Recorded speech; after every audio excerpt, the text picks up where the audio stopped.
ഈ കാണുന്നതാണ് ജബലുസ്സൗർ. നമ്മളെ നേരെ മുമ്പിലുള്ളതാണ് ജബലുസ്സൗർ. സയ്യിദുനാ മുഹമ്മദുർ റസൂലുള്ളാഹി സ്വല്ലല്ലാഹു അലൈഹി വസല്ലമ തങ്ങൾ മക്കയിൽ നിന്ന് മദീനയിലേക്ക് ഹിജറ പോകുമ്പോൾ ഈ പർവ്വതത്തിന്റെ താഴ്വരയിൽ പോവുകയും ഈ പർവ്വതത്തിൽ അഭയം തേടുകയും ചെയ്തു. അങ്ങനെ നബി സല്ലല്ലാഹു അലൈഹി വസല്ലമ തങ്ങൾക്ക് ചെലന്തി വല കെട്ടിയതും മാടപ്രാവ് അടയിരുന്ന സംഭവങ്ങളൊക്കെ ഈ പർവ്വതത്തിന്റെ മുകളിലാണ്.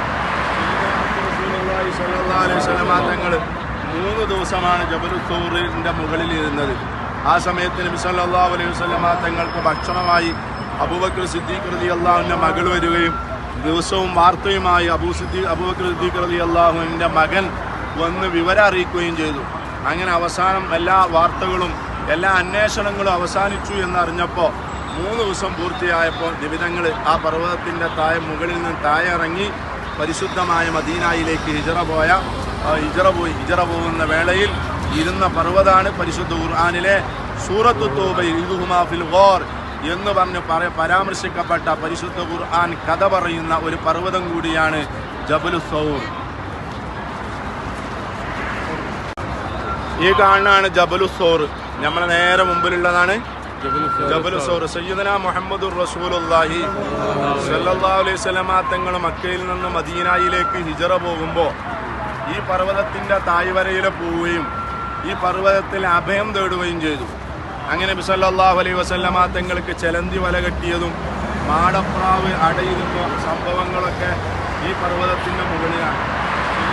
റസൂലുള്ളാഹി സ്വല്ലല്ലാഹു അലൈഹി വസല്ലമ തങ്ങൾ 3 ദിവസമാണ് ജബലുസ്സൗറിന്റെ മുകളിൽ ഇരുന്നത്. ആ സമയത്ത് നബി സല്ലല്ലാഹു അലൈഹി വസല്ലമ തങ്ങൾക്ക് ഭക്ഷണമായി അബൂബക്കർ സിദ്ദീഖ് റളിയല്ലാഹു അൻഹുവിന്റെ മകൾ വരികയും ദിവസവും വാർത്തയുമായി അബൂബക്കർ സിദ്ദീഖ് റളിയല്ലാഹു അൻഹുവിന്റെ മകൻ വന്ന് വിവരം അറിയിക്കുകയും ചെയ്തു.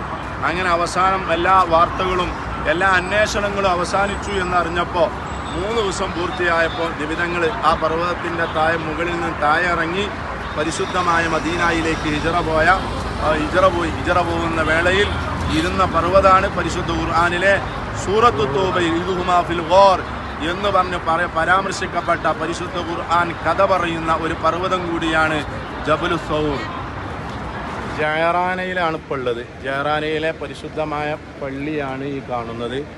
സയ്യിദുനാ മുത്തു റസൂലുള്ളാഹി സ്വല്ലല്ലാഹു അലൈഹി വസല്ലമ തങ്ങൾ പരിശുദ്ധമായ ഹുനൈൻ യുദ്ധം കഴിഞ്ഞ് വനീമത്ത് സ്വത്തുകളുമായി 13 ദിവസം ഹവാസിൻ ഗോത്രത്തിൻ്റെ ഇസ്ലാമിനെ പ്രതീക്ഷിച്ച് നിന്ന സ്ഥലമാണ് ജയറാന. അങ്ങനെ നബി സല്ലല്ലാഹു അലൈഹി വസല്ലമ തങ്ങൾ ആഗ്രഹപ്രകാരം തന്നെ ഹുനൈൻ യുദ്ധത്തിലെ യുദ്ധാർജിത സമ്പത്തുകൾ ഓഹരി ചെയ്തതിൻ്റെ ഇടയിൽ ഹവാസിൻ ഗോത്രം ഇസ്ലാം സ്വീകരിച്ചു വരികയും നബി സല്ലല്ലാഹു അലൈഹി വസല്ലമ തങ്ങൾ പിന്നീട് പരിശുദ്ധമായ മക്കയിലേക്ക് പോകുമ്പോൾ ഇവിടെ വെച്ച് ഒരു ഉംറയ്ക്ക് ഇഹ്റാം ചെയ്തു. ഇഹ്റാമിൻ്റെ 2 റക്അത്ത് നിസ്കരിക്കുകയും അതിനുശേഷം ഉംറയുടെ നിയ്യത്ത് ചെയ്ത് ഇഹ്റാം ചെയ്ത പരിശുദ്ധമായ താഴ്വരയാണ് ജയറാന. ആ ജയറാനയിൽ വെച്ച് ഉംറയ്ക്ക് ഇഹ്റാം